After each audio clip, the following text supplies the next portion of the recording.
Boa tarde a todos os brasileiros e brasileiras, em especial aos meus colegas professores.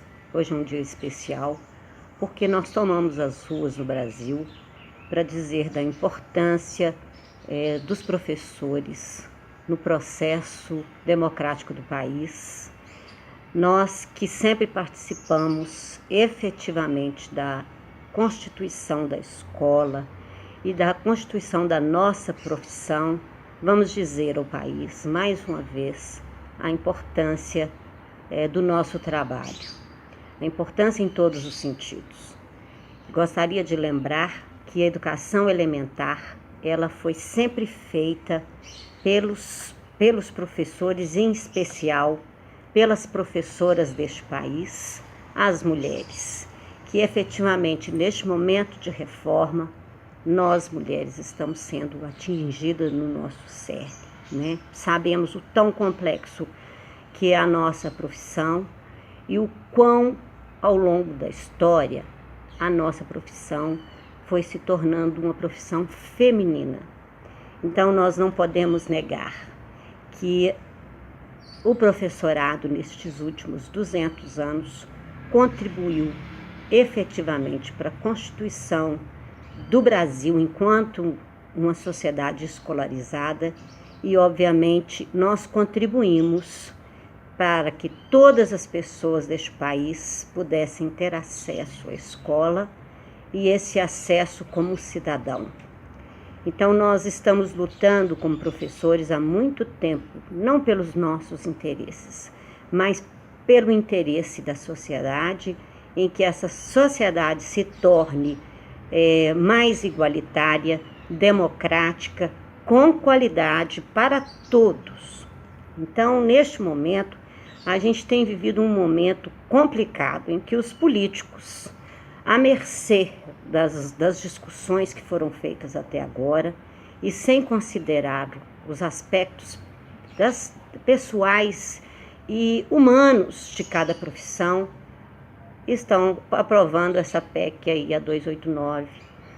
E aí todos os professores agora entram no mesmo regime de todas as profissões e, obviamente, do ponto de vista jurídico, poderiam se questionar a questão da isonomia docente em relação às demais profissões.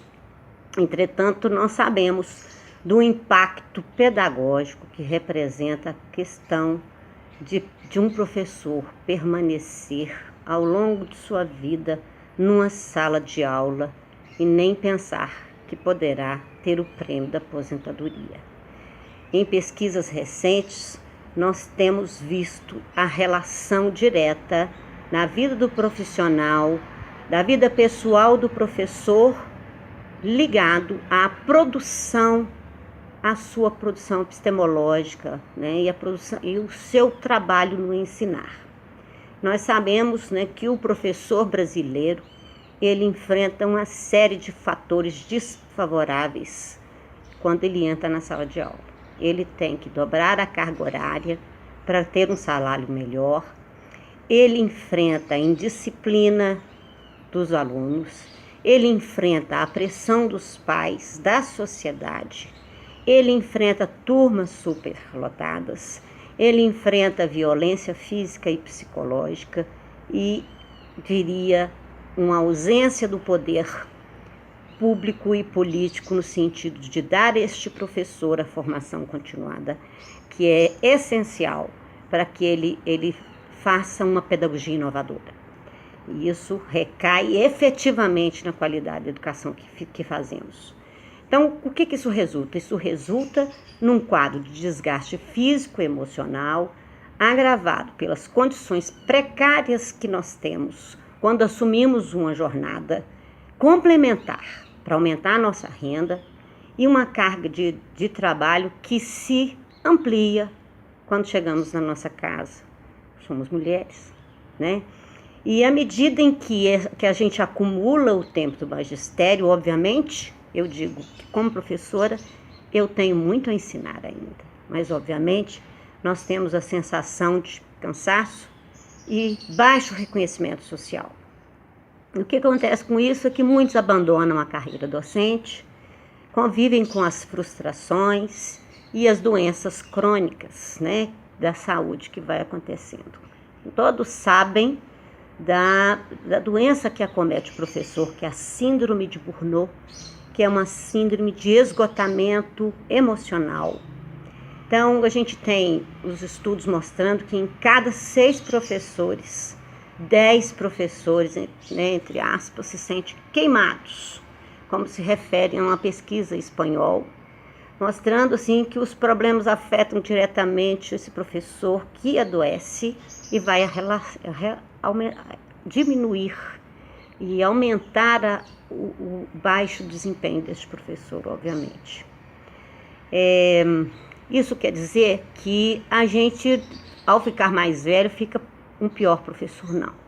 Isso quer dizer que quando a gente fica mais velho, né, a idade traz consequências físicas, experiências importantes e consequências físicas. E a nossa profissão é uma profissão essencialmente intelectual e física, né? No entanto, isso vai alterar, sim, as condições que vão ser impostas sobre o sistema educacional brasileiro.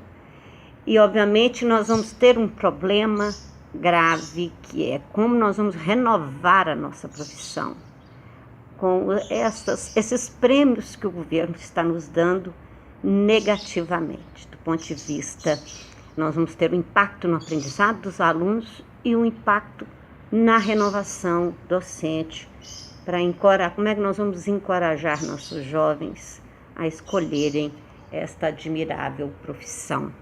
Eu gostaria de deixar esses comentários e, ao mesmo tempo, parabenizar os professores deste imenso Brasil, em especial meus colegas de Belo Horizonte, de Ouro Preto, que foram para a rua hoje e eu estive junto, caminhando desde a Praça da Estação até a Assembleia, onde está acontecendo agora uma audiência pública, e a gente está lutando pelos direitos para deixar marcado na história que não aceitamos esta medida vinda de cima para baixo, sem nos consultar, sem fazer deste um processo democrático. Nesse sentido, termino os meus comentários com nenhum direito a menos. Fora todos aqueles que estão tirando os nossos direitos. Fica o meu abraço.